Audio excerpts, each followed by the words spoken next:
The snow was red with alien blood when Commander Cole stepped through the broken hull of the carrier. His boots crunched on frozen metal and shattered glass. The cold wind of New Helsinki cut through his armor, but he did not feel it. After 11 years of war, had learned to feel nothing at all. His squad moved behind him like shadows. 6 soldiers, each one hardened by battles that had taken everything soft from their souls. They did not speak. They did not need to. Their orders were simple and clear. No survivors. The carrier had crashed 3 hours ago. It had tried to escape after a battle in orbit, but human missiles had torn its engines apart. Now it lay like a dying beast across the frozen tundra, smoke rising from its wounds into the gray sky. Raised his hand and his squad spread out into the darkness of the ship. They built their vessels from organic material. The walls looked like they were grown rather than made. Strange patterns of light moved beneath the surface, but they were growing dim now. The ship was dying, and everything inside it would die too. Gunfire echoed from somewhere deeper in the wreck, heard the sharp cry of a warrior, then silence. His soldiers were doing their work. He felt nothing about this. They had killed millions of humans. They had destroyed entire colonies. He had seen what they left behind at station. Bodies torn apart. Children taken for purposes he did not want to imagine. There was no room for mercy in this war. He moved through a corridor that twisted like the inside of a living thing. The air smelled wrong, sweet and rotten at the same time. He stepped over the body of a soldier. Its compound eyes stared at nothing. Its forearms were still wrapped around a weapon it would never fire again. Felt nothing. He came to a chamber that was different from the others. The walls here were softer. The light was warmer. Strange plants grew from containers along the edges, their leaves glowing with soft blue light. This was not a military space. This was something else. Then he heard the sound. It was small, high and keening, a cry of fear and confusion that cut through the silence like a knife. Raised his rifle and moved toward the source. His heart, which he thought had died years ago, began to beat faster. He found her in the corner of the chamber. She was tiny, no larger than a human child of 2 or 3 years. Her body was covered in scales that shimmered like oil on water, catching the fatting light in patterns of purple and blue. She did not have the hard black armor of adult. Her shell was still soft, still growing. Her compound eyes were large and wet, and they looked at with an emotion he recognized instantly. Terror. Behind her, the broken body of an adult lay crushed beneath fallen debris. A caretaker, perhaps. A nurse. The larva pressed herself against the corpse, making that terrible sound again. She was calling for help that would never come. Stood very still. His finger rested on the trigger of his rifle. Every part of his training screamed at him to shoot. This creature would grow. In 5 years, she would be a warrior capable of tearing a human apart with her bare claws. In 10 years, she might command a ship that would burn human worlds. She was the enemy. She had always been the enemy. She would always be the enemy. His orders were clear: no survivors. The larva looked at him. Her small body shook with cold and fear. She made a sound that was almost like a word, almost like a plea. Thought of station. He thought of the bodies. He thought of the children who had been taken. He thought of 11 years of hatred and blood and fire. Then he thought of his daughter. She had been 4 years old when they took her world. He had not been there to protect her. He had been fighting on another front, doing his duty, following his orders. By the time he reached her colony, there was nothing left but ash and bone. He had never found her body. The larva cried again. She was so small, so helpless, so alone. Lowered his rifle. He did not know why he did it. There was no logic in his action, no strategy, no plan. He simply could not pull the trigger. He could not be the person who killed a child, even if that child was not human, even if that child was everything he had been taught to hate. He holstered his weapon and knelt down slowly. The larva pressed herself harder against the dead caretaker, her eyes fixed on him with desperate fear. Removed his thermal cloak. It was thick and warm, made for surviving the frozen hell of New Helsinki. He held it out toward her. She did not move. He waited. The cold began to bite at him, but he did not care. He waited because he did not know what else to do. Slowly, very slowly, the larva reached out one small claw. She touched the fabric of the cloak. Her eyes never left his face. He did not move. He did not breathe. She touched the cloak again, feeling its warmth. Then she crawled toward him, wrapped the cloak around her tiny body. She went rigid at his touch, every muscle frozen with terror. But she did not fight. She did not try to hurt him. She simply trembled in his arms like a small animal caught in a trap. His communicator crackled. "Commander, area secure, what's your status?" Looked down at the creature in his arms. She had buried her face against his chest armor. Her small claws gripped the fabric of the cloak like she was holding onto life itself. "Negative," he said into the communicator. "I've got a situation. Pull the squad back to extraction. I'll meet you there." "Sir, is everything all right?"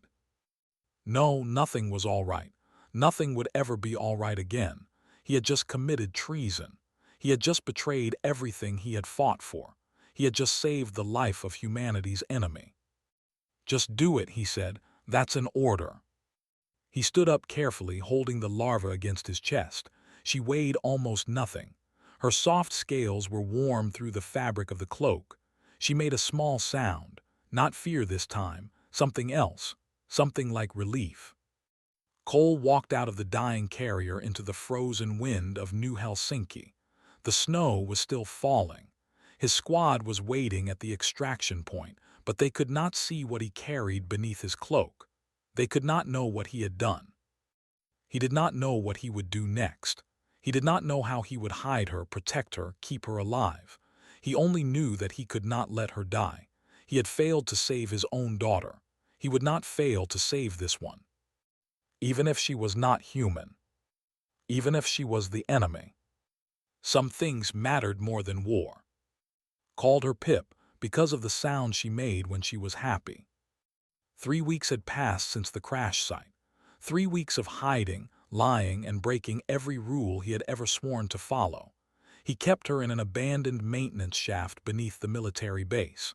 It was cold and dark, but he brought blankets and heat lamps and food he stole from the supply stores. At first she would not eat, she would not move.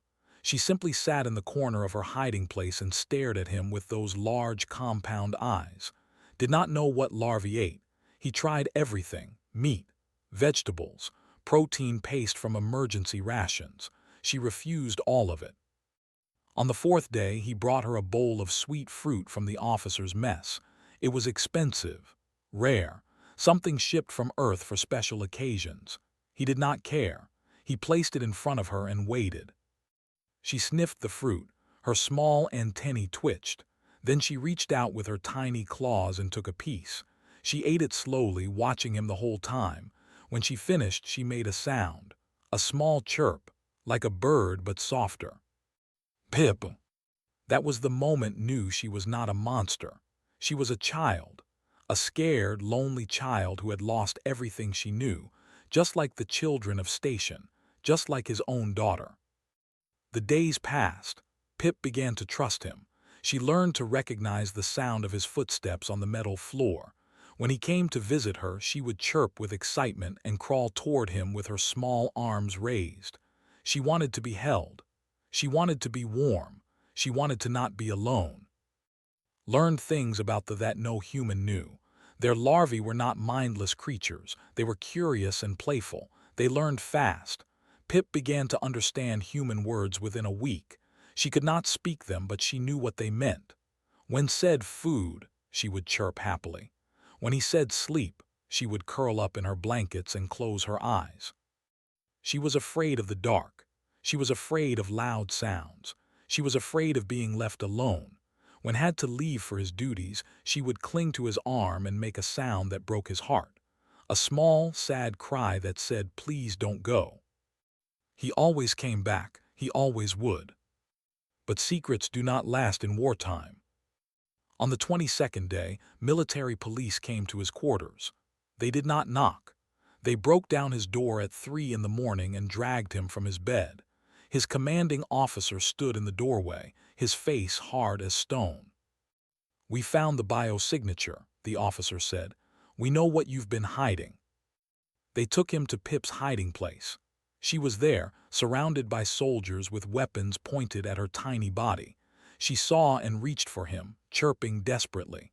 One of the soldiers hit her with the back of his rifle. She fell to the ground and did not move. Screamed, he fought against the men holding him. He broke free for a moment and ran toward her. Then something hit the back of his head and the world went black. He woke up in a cell. The trial lasted 2 days. They charged him with treason, harboring enemy combatants, stealing military supplies, and a dozen other crimes he did not bother to remember. The evidence was clear. His guilt was certain. The punishment was death.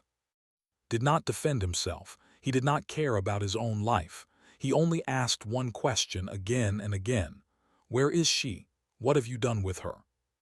They told him nothing. He learned the truth from a guard who took pity on him. Pip had been taken to a research facility in orbit. Scientists were excited. They had never captured a live larva before. They wanted to study her. They wanted to understand how she worked. They wanted to cut her open and look inside. Sat in his cell and felt something die inside him. He had tried to save her. He had betrayed everything for her. And it had all been for nothing. She would die on a laboratory table, alone and afraid, calling for someone who would never come. The night before his execution, he did not sleep. He sat on his hard bed and stared at the wall. He thought about Pip. He thought about his daughter. He thought about all the ways he had failed to protect the people who needed him. Then the alarms began to scream. Red lights flashed. Emergency announcements filled the air. Stood and pressed his face against the small window of his cell. He could see the orbital platform's control center through the reinforced glass. People were running.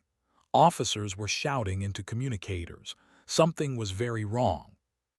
A guard stopped outside his cell. His face was white with fear. "What's happening?" asked. The guard stared at him like he was looking at a ghost. He said, "They've come for you." Did not understand. They did not rescue prisoners. They did not negotiate. They fought until they won or died. "One ship," the guard continued. His voice was shaking. "Just one ship. It came out of hyperspace right on top of us. Passed through the defense grid like it wasn't there. It's a dreadnought. The biggest one we've ever seen." "What do they want?" The guard swallowed. "They want you. They want the larva. They say if we don't give you both to them, they'll destroy the entire station." Felt the world tilt beneath his feet. "Who?" he whispered. "Who is asking?" The transmission came from the sovereign herself, the High Matriarch, their supreme leader. The guard's voice dropped to a whisper. "She says the larva is her daughter." Her daughter? Pip was not just any child. She was the daughter of the most powerful being in the enemy empire. The creature had saved from the wreckage was a princess, an heir, the most valuable life in the entire civilization. And her mother had come alone into enemy territory to get her back. Began to laugh. He could not help it. The sound was broken and strange, but he could not stop. All this time he had thought he was saving a helpless orphan. All this time he had thought no one cared about one small larva left to die in a crashed ship. He had been wrong. Someone did care. Someone cared enough to risk everything. Someone cared enough to face an entire human military force alone. A mother had come for her child, and she was going to burn the galaxy to get her back. They brought to the docking bay in chains. His hands were bound. His feet were locked together with heavy metal cuffs. Guards surrounded him on all sides, their weapons ready, their faces tight with fear. Pip was there too. They had brought her from the research facility. She was wrapped in a dirty blanket, her small body trembling. When she saw, she made a sound of desperate hope and reached for him. The guards kept them apart. Looked at her, she was thinner than before. Her scales had lost their shine. There were marks on her body where they had taken samples, where they had hurt her. Rage burned in his chest like fire, but there was nothing he could do. He was chained. He was condemned. He was powerless. The admirals stood in a group near the observation window. They were arguing in harsh whispers. Through the window could see the dreadnought. It was enormous, black as the void between stars, with patterns of light moving across its surface like living things. It hung in space like a predator waiting to strike. One ship against an entire military station, and the admirals were afraid. A shuttle detached from the dreadnought and moved toward the station. It was small compared to the massive warship, but it moved with a grace that made human vessels look clumsy and slow. The admirals stopped arguing and watched it approach. The shuttle landed in the docking bay. Its surface was organic, like the crashed carrier had explored 3 weeks ago. But this ship was not dying. It was alive and powerful. It pulsed with inner light like a heart beating. The hatch opened. Had seen before. He had fought them. He had killed them. He had watched them die. But he had never seen anything like the being that stepped out of that shuttle. She was tall, nearly 8 feet tall, towering over every human in the bay. Her body was covered in black armor that looked like it had grown from her own flesh. 4 arms hung at her sides, each one ending in claws that could cut through steel. Patterns of bioluminescent light raced across her form, shifting and changing like thoughts made visible. Her compound eyes swept across the bay. They were vast and dark, holding an intelligence that made feel like an insect looking up at a god. This was not a soldier. This was not a warrior. This was something far more dangerous. This was a queen. She ignored the admirals completely. She ignored the guards with their weapons. She ignored everything except 2 things: the small larva wrapped in a dirty blanket, and the human in chains standing beside her. Pip saw her mother. She made a sound it never heard before. Not fear, not sadness. Joy, pure, desperate joy. She struggled against the guards holding her, reaching toward the towering figure with all 4 of her small arms. The sovereign crossed the distance in 3 swift steps. She was fast, faster than anything that size should be able to move. The guards stumbled back in terror, but she did not even look at them. She knelt down and gathered her daughter into her arms. For a moment she simply held her. Her massive body curled around the tiny larva like a shield against the world. The patterns on her form shifted to something soft and warm. She made a sound, low and gentle, a lullaby. Watched them. His chest felt tight. He had seen many things in 11 years of war. He had never seen a mother hold her child. Then the sovereign stood. She looked at. "You saved her." Her voice was strange, deep and resonant with harmonics that made the air vibrate. She spoke perfect standard human. "Yes," said. "Your own people ordered her death. You refused." "Yes." "Why?" Met her gaze. It was not easy. Looking into those vast compound eyes was like looking into a dark ocean, but he did not look away. "She was a child," he said. "She was scared and alone. I couldn't kill her. I couldn't be that person." The sovereign studied him. The patterns on her form shifted through colors he had no names for. She was thinking, calculating, deciding something. The admirals found their courage. One of them stepped forward, his voice shaking but determined. "Sovereign, we are prepared to negotiate. We can discuss terms for the larva's return, perhaps an exchange of prisoners, perhaps a ceasefire agreement. There are many options we can explore."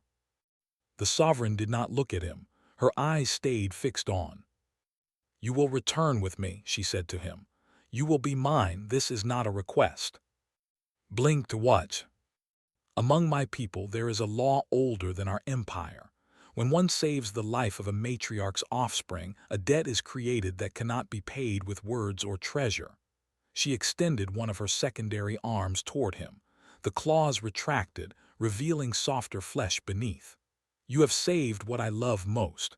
By the ancient law, you belong to me now." The admirals erupted in protest. They shouted about treaties and sovereignty and the impossibility of surrendering military personnel to the enemy. Finally turned to look at them. The light patterns on her body shifted to something cold and dangerous. "You may keep your war," she said. "You may keep your hatred, but this human is mine by right of debt. Refuse me and I will end this conflict today." Her voice dropped to something soft and terrible. "By ending you." Silence fell over the docking bay. Looked at the alien queen who was claiming him like property. He looked at Pip, still cradled in her mother's arms, watching him with those soft, compound eyes. The little larva chirped hopefully. She wanted him to come. She did not want to lose him. "I'll go," said. Every human in the bay stared at him in shock. "You accept this?" the sovereign asked. Something flickered across her features, surprise perhaps. "You came alone into enemy territory for your daughter. You risked everything for her." Shrugged, the chains rattling on his wrists. "That's not what a monster does, and besides," he smiled, but there was no humor in it. "My own people were going to execute me tomorrow. You're offering me a better deal." The sovereign made a sound that might have been laughter. It was strange and alien, but understood it anyway. "Remove his chains," she commanded the guards. They hesitated. They looked at the admirals. The admirals looked at the dreadnought hovering outside the window. Then they nodded. The chains fell away, rubbed his wrists where the metal had bitten into his skin. He walked toward the sovereign and her daughter. Every step felt like walking into another world.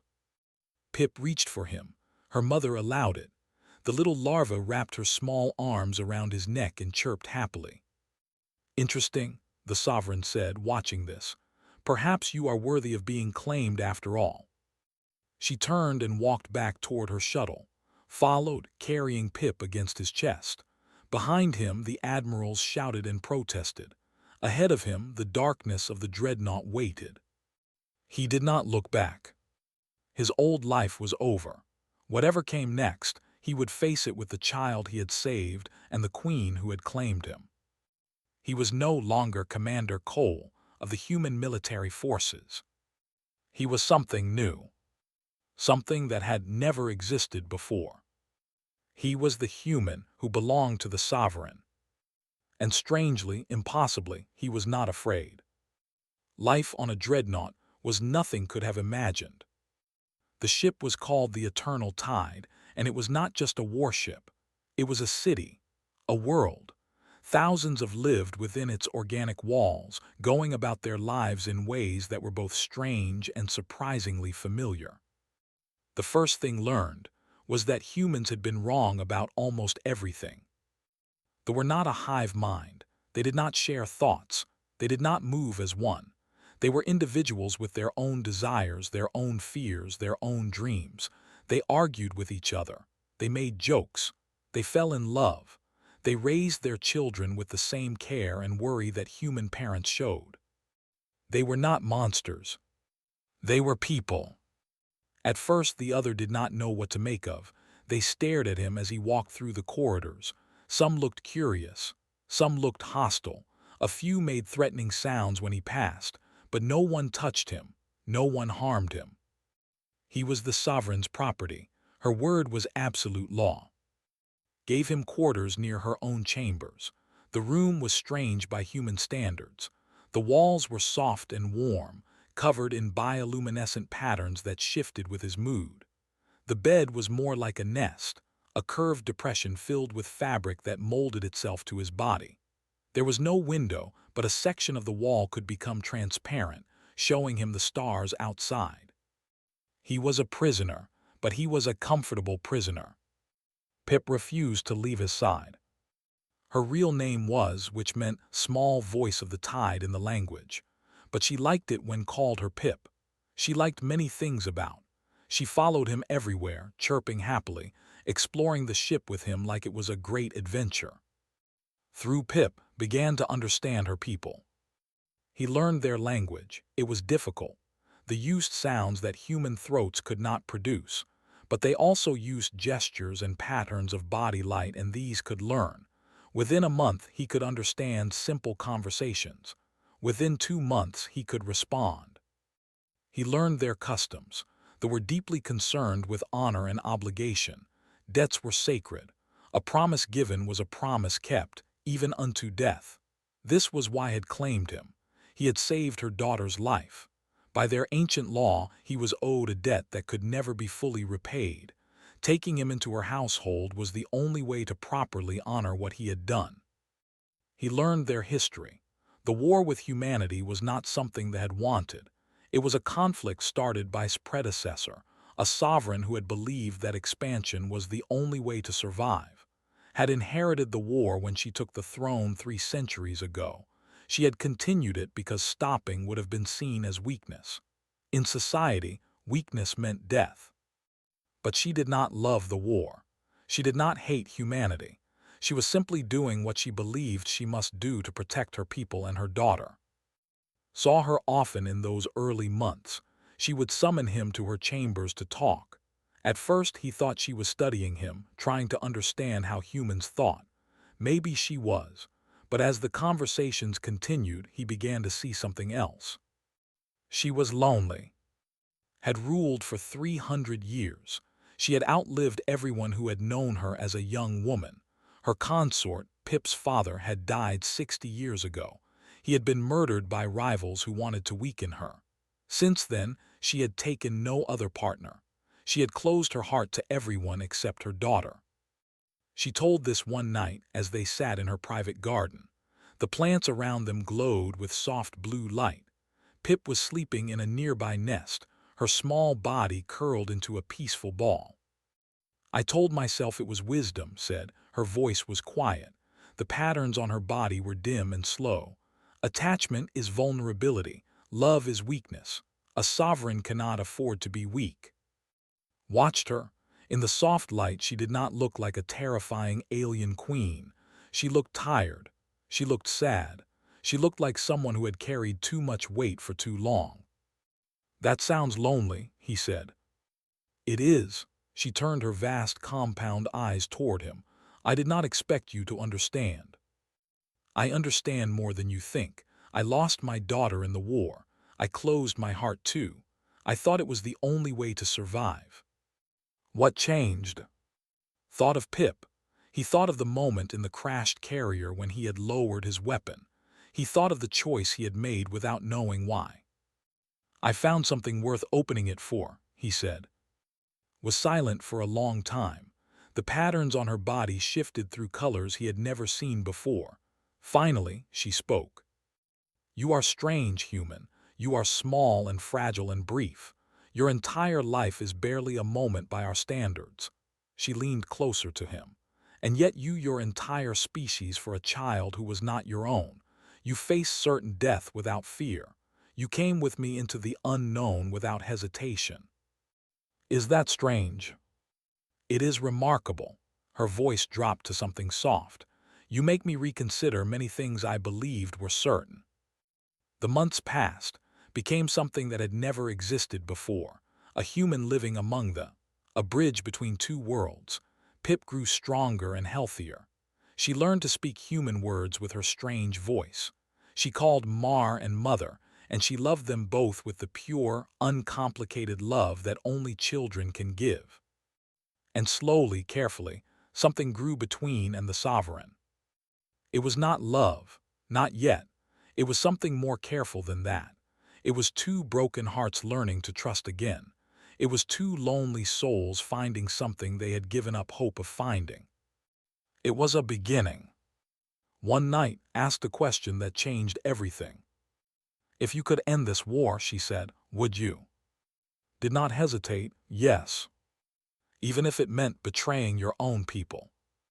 I already betrayed them when I saved Pip, and honestly, he looked at her with eyes that had seen too much death. I'm starting to think they were never really my people at all, not the ones who would have executed me for saving a child. His patterns shifted to something warm and bright. She extended one of her hands toward him. The claws were retracted. Her touch was gentle. "Then help me," she said. "Help me find a way to end this, for Pip, for your people and mine, for everyone who has lost too much to this war." Took her hand. Her skin was smooth and warm, not cold like he had expected. He looked into her vast alien eyes and saw something he recognized. "Hoping." "I'll try," he said. "We'll try together." And in that moment, in a garden of alien light, surrounded by enemies who had become family, Cole found something he had thought was lost forever. A reason to live. A reason to fight. A future worth believing in. 1 year had passed since Cole was claimed by the Sovereign. He stood on the observation deck of the Eternal Tide, looking out at the stars. The dreadnought held position at the edge of neutral space, in a region where neither humans nor had ever built bases or stations. It was empty here, peaceful, the perfect place for something that had never happened before. Across the void, a fleet of human vessels waited in tight formation. 12 warships, 4 carriers, the combined might of humanity's third fleet. They were not here to fight. They were here to talk. This was the first peace negotiation in the history of the war. Still found it hard to believe they had made it this far. The last year had been a slow and careful dance, had used her position as sovereign to push for a new approach. She had faced resistance from her own people. Many hated humanity. Many wanted the war to continue until every human world was burned to ash, but was clever and patient. She made alliances. She called in favors. She reminded her people that the ancient laws demanded wisdom as well as strength. And she had. He was her secret weapon, a human who could explain how his people thought, a bridge between two worlds that had never understood each other. He helped her craft messages that humans would respond to. He advised her on which words would cause offense and which would open doors. He was not a diplomat. He was not a politician, but he was something more valuable. He was proof that the two species could live together. The door to the observation deck opened, turned and felt his heart lift as it always did when he saw them. Entered first. She was as magnificent as ever, her black armor gleaming, her light patterns shifting with calm confidence. But there was something different about her now, something softer. The lonely queen had first met was still there, but she was no longer alone. Beside her walked. Pip was no longer the tiny larva had carried from the wreckage. She had grown into her juvenile form, standing nearly 4 feet tall, her scales bright with health and energy. She still had 2 years before she would reach her adult shape, but already she showed signs of the leader she would one day become. Pip saw and ran toward him. She had 4 legs now, and she was fast. She crashed into him with a happy chirp and wrapped 2 of her arms around his waist. "Mar, the human ships are here. I saw them from my window." Smiled and put his hand on her head between her antennae. "I know. Are you excited?" "I'm scared," she admitted. Her compound eyes looked up at him with worry. "What if they don't want peace? What if they try to hurt us?" "They might not want peace. Some of them will definitely hate us, but we have to try anyway." He knelt down so he was at her level. "Do you remember what I told you about being brave? Being brave doesn't mean you're not scared. It means you do the right thing even when you are scared." "That's right, and today we're going to do the right thing, together." Approached them. Her presence was like standing near a star, powerful and warm, stood and she extended one of her hands toward him. He took it without hesitation. A year ago this would have seemed impossible. Now it felt natural. It felt right. "The human delegation is preparing to board," said. "Admiral leads them. She has a reputation for fairness." "It's a good choice," agreed. "She lost 2 sons to the war. She has every reason to hate but she also has every reason to want the killing to stop." "You know her." "I served under her once, a long time ago. She's tough but honest. If anyone can convince the human military to consider peace, it's her." His patterns shifted to something complex. She was nervous, realized. The sovereign of the entire empire was nervous about a meeting. It made her seem more human than ever. "I have led my people for 3 centuries," she said quietly. "I have fought 100 battles. I have made decisions that changed the fate of worlds, but I have never tried to make peace with an enemy who hates everything I am." "Neither have they," pointed out. "They're just as scared as you are, maybe more. You always know what to say to make me feel better." "It's a gift." Pip made a gagging sound. "You two are being mushy again. Stop it." Looked at her daughter with what had learned to recognize as amusement. "You are too young to understand." "I'm not too young, I just think it's gross." But Pip was smiling, her patterns bright with happiness. She had spent her entire life in the shadow of a war she didn't understand. Today, she might see the beginning of its end. The negotiation room was at the heart of the ship. It had been designed carefully over the past months. Half of it was built to human comfort, normal chairs, human lighting, air that was easy for human lungs to breathe. The other half was built for nests instead of chairs, bioluminescent walls, air that was thicker and warmer. In the middle was a table where both sides could meet. Stood beside as the human delegation entered. There were 6 of them, led by Admiral. She was an older woman with gray hair and sharp eyes. She walked with a cane, the result of a wound she had suffered decades ago. Her face showed no emotion, but her eyes took in everything. The Admiral's gaze found immediately. She stared at him for a long moment. He could only imagine what she was thinking. Traitor, deserter, a human who had abandoned his own kind to live among monsters. Or maybe she was thinking something else. "Commander Cole," she said finally. Her voice was flat and careful. "Admiral, it's been a long time. You look different." Glanced down at himself. He was wearing clothing now, light fabric that shifted color with movement. His hair was longer. He had scars on his hands from learning fighting techniques. "I am different," he said. "Better, I think." For a moment the two leaders simply studied each other. Two enemies meeting face to face for the first time. The room was silent. The tension was thick enough to cut. Pip broke the silence. She stepped forward, her young body rigid with courage, and spoke in clear standard human. "Welcome to our ship. My name is, this is my mother, Sovereign, and this is," she gestured at him with 2 of her hands. "He saved my life when your soldiers wanted to kill me. My mother came to save both of us. He belongs to us now, but not like a slave, like family." She paused, her patterns shifting with nervousness. "We don't want to fight anymore. Fighting is scary and it makes everyone sad. My father died in the war before I was born. His daughter died too. Everyone has lost someone." Her voice wavered, but she kept going. "Can we please stop, please?" Admiral stared at the juvenile, her expression cracked just for a moment. Something human showed through, something tired and sad and desperately hopeful. "That's what we're here to find out," she said softly. The negotiations lasted 3 days. They were difficult. Both sides had committed terrible acts. Both sides had grievances that could fill libraries. There were moments when it seemed like everything would fall apart, when old hatreds flared and accusations flew. But they kept trying. Translated when the words became too complex, Pip reminded everyone, again and again, why they were there. Showed a patience that surprised even, holding back her pride for the sake of her people's future. An admiral, despite everything she had lost, kept reaching across the table with offers of compromise. On the 3rd day they signed a ceasefire. It was not peace. Not yet. That would take years, maybe generations, but it was a beginning.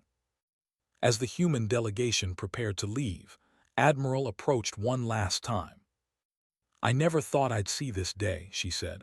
"A human living among a sovereign willing to talk, a child brave enough to ask for peace when warriors couldn't."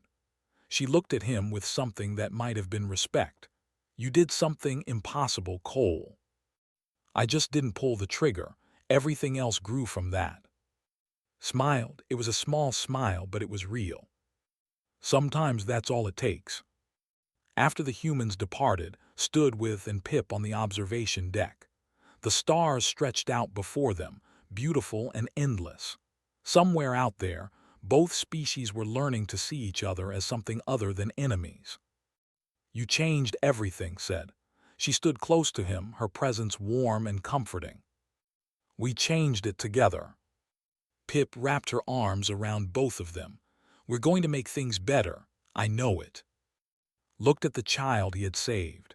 He looked at the woman he had come to love. He looked at the future stretching out before them, uncertain but full of possibility. A year ago, he had been a broken soldier with nothing left to live for. Now he was something new, a bridge between worlds, a father, a partner, a person who had proven that compassion was stronger than hatred. He had not saved the galaxy through strength or weapons or clever strategy. He had saved it by refusing to kill a frightened child. And that thought was the most human thing of all. They stood together in the starlight, three beings from two worlds, watching the beginning of a future they had built with hope and courage and love. The war was not over, but the peace had begun. And sometimes that was enough.